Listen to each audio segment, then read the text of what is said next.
uldik tutup onun biri otur başınadır tapir. Yana varsam gözünün yaşın döküp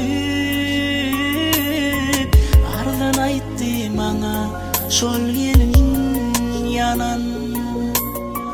Yana varsam gözünün yaşın döküp ardan aytdı bana şol gelin yanan.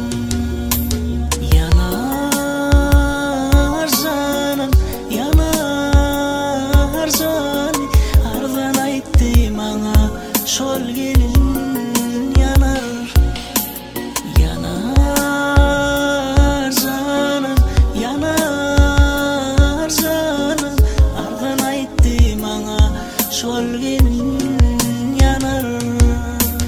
Bir wagt provada iki bagul gör kalıp yöne olorun biri otirdi salıp yanına bardım ardın aytdı şol gelin onun ardını esitip yüreğim dilim Allah'ın sinagımı yada baktım garami ömrüm yeke geçirdim bu yüreğim yaralı bulumur yazgıttır yitirdim yan yollaşım elimden alırdım yeke yalnız sırdaşım menine çaresiz üç perden dilimde kakam nerede deyseler bir gün gelir dilimde ine şu çağalar yeke tek umidim soların geleceği solar menin baktım cevir barını çektim bu yalancı dünyada her günüm hasrattı her günüm görgüdü onları dinlep yüreğim ağladı Allah'ım salmasın hiç kime bu derdi. Derdim ağır üç perden illegali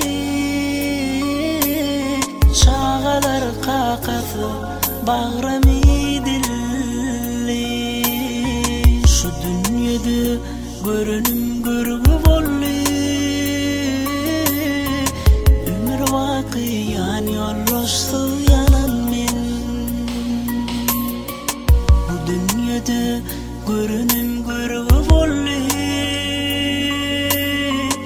ömür vakiyan yollaştı yanan men. Canım, yanar canım, ömür vakiyan yollaştı yanan men.